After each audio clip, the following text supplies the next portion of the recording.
ये होटल है। होटल में अक्सर लोग पुलिस को कॉल कर देते हैं। मुझे लगता है कि हम यहाँ सेफ नहीं हैं। हमें यहाँ से चलना चाहिए। सरफराज, मैं चाहती हूँ कि हम ऐसी जगह पर एक दूसरे से प्यार करें, बात करें जहाँ कोई भी ना आए। यहाँ पर तो हो सकता है कि कमरे में कैमरे लगे हुए हों।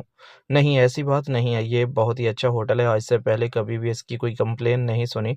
मैंने कहा है ना, फिर भी देख लो, मुझे तो डर लग रहा है। अगर बाबा को या किसी और को पता चल गया तो सच में बहुत बुरा होगा। सरफराज अपने जज्बात पर काबू नहीं पा रहा था। हमारे पास कोई भी बैठने के लिए और जगह नहीं है। अब होटल का किराया भी हम दे चुके हैं, कमरा भी बुक हो चुका है और हम दोनों एक दूसरे के लिए बहुत पास हैं, लेकिन मुझे तो बहुत ज़्यादा पसीना आ रहा था। मैं तो अब सरफराज मुझे कहता है कि रिलैक्स हो जाओ, किसी किस्म की कोई परेशानी नहीं, यहाँ कोई भी आने वाला नहीं, जिसकी वजह से एक बार फिर मैंने कहा, सरफराज, मैं आप तक पहले कभी भी किसी के साथ ऐसे कहीं नहीं रही। ये मेरा पहला एक्सपीरियंस है, लेकिन मैं अब तक शायद ये सोच रही हूँ कि यहाँ कोई आ गया तो बहुत बुरा होगा। सरफराज कहते हैं कि क्या तुम्हें मुझ पर यकीन नहीं? यकीन तो है, लेकिन मुझे डर लग रहा है। इसके बाद मैंने आखिरकार सनम को रिलैक्स करने की कोशिश की और कहा कि अब ऐसा कुछ नहीं होगा, तुम्हें परेशान होने की ज़रूरत नहीं, मैं तुम्हारे साथ हूँ अनम, वैसा कुछ नहीं होगा जो भी है। अब तुम यहाँ सब चीज़ों को भूल जाओ। फिर भी हम मोहब्बत की हँसी वादियों में गुम होने लगे। अभी ऐसा होने ही वाला था, दरवाज़े पर नॉक हुई तो बहुत ही ज़्यादा अचानक अनम परेशान हो गई। इसी वक़्त फ़ौरन अनम बेड से उतरी और कहने लगी, मैंने कहा था ना कि कोई आ जाएगा, आखिर वही हुआ। मुझे तो डर लग रहा है कि अब बहुत बुरा होने वाला है। मैंने कहा, कोई नहीं, मैंने वो खाने ऑर्डर किया था, खाने वाला होगा, शायद खाना ही है। इसी वक़्त मैंने दरवाज़ा ओपन किया तो सच में खाने वाला ही था। मैंने कहा कि तुमने कह दिया। अब काफ़ी हद तक अनम रिलैक्स हो चुकी थी। अनम अब कम होने के अनम पहले तो सोच रही थी कि शायद वाक़ई ही कहीं पुलिस ना आ जाए। होटलों में अक्सर ऐसा हो जाता है, जिसकी वजह से हम अनम बहुत ही ज़्यादा परेशान थी। लेकिन खाना खाने के बाद हम दोनों ने खाना खाया और एक-दूसरे के को खाना खिलाया। जैसे मियाँ और बीवी एक-दूसरे से प्यार करते हैं, इसी तरह प्यार करने लगे, बात करने लगे। मैं बिल्कुल रिलैक्स हो चुकी थी। मुझे अब किसी किस्म की कोई परेशानी नहीं थी। मैं समझ चुकी थी कि अब किसी किस्म की ऐसी कोई बात नहीं होने वाली। दूसरों से मोहब्बत और अपना खेल शुरू करने वाले थे हम। किस तरह एक-दूसरे से मोहब्बत करें, हम दोनों कंफर्टेबल ज़ोन में जा रहे थे। अनम को भी पहली एक्सपीरियंस था और मैंने भी पहली दफ़ा ये सब कुछ कर रहा था। इसलिए मैंने अनम को कहा कि मैं चाहता हूँ कि हम पहले एक अच्छी-सी मूवी देखें, जिससे हमें कुछ फ़ायदा हो। जिस पर अनम ने कहा, हाँ, मैं भी यही चाहती हूँ। हम मूवी देख रहे थे और दोनों एक-दूसरे के पास थे।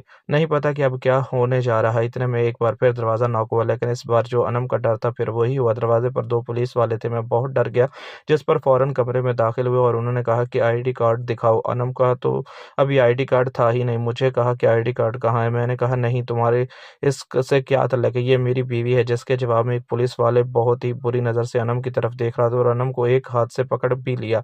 अनम कह रही है कि मुझे छोड़ो, जिस पर दूसरे पुलिस वाले ने कहा, जो भी है, मैं तुम लोगों को ऐसे नहीं छोड़ सकता। पहले तुम्हारे घरवालों से बात करनी पड़ेगी और इसके बाद छोड़ दूँगा। तो लगता है कि तुम मियाँ-बीवी नहीं हो। पुलिस वाले के कहने के मुताबिक सच बताओ। आखिरकार मैंने सच बता दिया। अनम ने सच बता दिया, जिस पर पुलिस वाले ने कहा कि साइड पर बैठ जाओ। अब पुलिस वाले, जो कि खुद अपना खेल खेलना चाहते थे, उन्होंने कहा कि अगर खामोशी से हमारे साथ ताअमुन करोगे, तो हम भी खामोशी से तुम लोगों को यहाँ से जाने देंगे। अनम कहती है कि ऐसा मत करो। पुलिस वालों ने कहा कि जो भी है, अब तो तुम्हें बात माननी पड़ेगी। अस्सलामु अलैकुम नाज़रीन, मेरा नाम सरफराज है, मेरी उम्र 22 साल है। मैं एक फैक्ट्री में जॉब करता हूँ और मेरी दिन की ड्यूटी होती थी। मैं दिन को सुबह उठ 8 बजे ड्यूटी पर जाता और रात को 9 बजे वापस आता। मेरी रिहाइश क्वेटा की है। मेरी ताल्लुक पठान फैमिली से है। हमारे मोहल्ले में एक पंजाबी फैमिली आई हुई थी, जो काफ़ी पढ़े-लिखे लोग थे और वो काफ़ी अमीर थे। इन लोगों का घर मेरे घर के सामने था। मैं जब अपने बाइक निकालता और ड्यूटी पे जाने लगता, तो वो सभी लोग अपनी छत पर चढ़कर मुझे देखते थे। एक दिन मैंने बाइक निकाली तो एक बहुत खूबसूरत लड़की, जिसकी उम्र तकरीबन 18-19 साल होगी,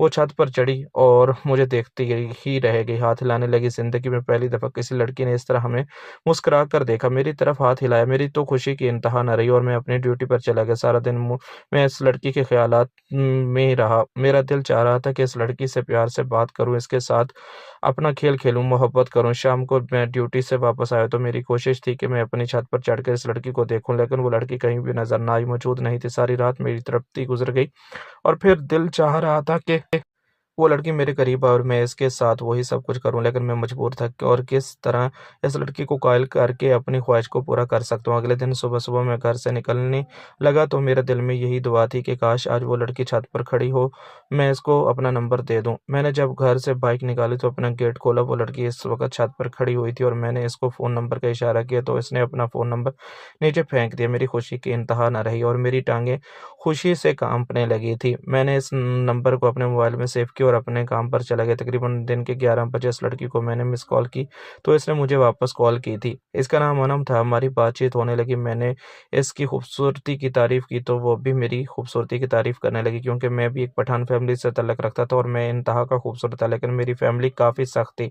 इसलिए मैंने किसी भी लड़की को प्रपोज़ नहीं किया था और किसी भी लड़की से रिलेशनशिप नहीं बनाया था। ये पहली लड़की थी और पंजाबी थी जिससे मैं तल्लुक़ बना रहा था। अनम ने मुझे अपनी काफ़ी सारी फ़ोटोज़ भेजी और मेरे साथ काफ़ी फ़री होने लगी थी। मैं भी इसके साथ फ़री हो गया था और ऐसी-ऐसी बातें करने लगा था, जिससे वो मेरे पास आने लगी और ख़्वाहिश पूरी करने के बारे में कहने लगी। लेकिन सबसे बड़ा मसला हमारे पास मिलना था। हमारे लिए कोई ऐसी जगह नहीं थी जहाँ हम दोनों अकेले मिल सकें, अपनी ख़्वाहिश को पूरा कर सकें। अनम भी व्हाट्सएप पर मेरे साथ अपनी ख़्वाहिश का इज़हार करती कि मैं तुम्हारे पास आना चाहती हूँ और तुमसे मिलना चाहती हूँ। मैं इसकी ख़्वाहिश को समझ गया था। वो मेरे नीचे आना चाहती थी और मेरे से प्यार से बातें करना चाहती थी। अगले दिन मेरी फ़ैमिली एक टूर पर चली गई थी और मैं घर पर अकेला रह गया था, क्योंकि मेरी रोटी हुई थी और मैंने फैक्ट्री में जाना था और इसलिए मैं घर पर अकेला था। शाम के वक़्त मैंने अनम को मैसेज किया तो तुम हमारे घर आ सकती हो? इसने कहा मेरी सारी फ़ैमिली जाग रही है, मैं नहीं आ सकती, रात को तुम्हारे पास आऊँगी। और बात सुनते ही मेरी खुशी की इंतहा न रही और मैं भी बड़ी बेचैनी से अनम का इंतज़ार करने लगा। रात को तकरीबन 12 बजे मुझे अनम का मैसेज आया कि बाहर वाला दरवाज़ा खोलो। मैं दबे कदमों गया और आहिस्ता से बाहर वाला दरवाज़ा खोल दिया था। अनम हमारे घर दाखिल हो गई थी। मैंने इसको उठाया और अपने कमरे में ले गया था। ज़िंदगी में पहली दफ़ा इतनी खूबसूरत लड़की मेरे पास आई थी और मुझे तो समझ नहीं आ रहा था अनम से किस तरह मोहब्बत का इज़हार करूँ, किस तरह मोहब्बत से बात करूँ। हम कमरे में दोनों चाय पीने लगे। हमने एक दूसरे से चाय शेयर की और फिर बातों करते रहे। अनम ने मेरा हाथ पकड़कर मेरे से मोहब्बत का इज़हार किया और शादी की पेशकश कर दी, लेकिन मुझे अपनी ख्वाहिश पूरी करनी पड़ी थी। मैंने दिल से कहा कि शादी के बाद देखेंगे, पहले मैं तुमसे वो सब कुछ करना चाहता हूँ जो लड़की एक दूसरे के साथ करते हैं। अनम पहले तो घबराने लगी, लेकिन बाद में इसने मुझे इजाज़त दे दी और मैं अनम के साथ खेल खेलने लगा, वरना मेरा साथ देने लगी। अनम भी बहुत पुरजोश होकर मेरे साथ मुकम्मल तौर पर सुकून की वादियों में खो गई थी।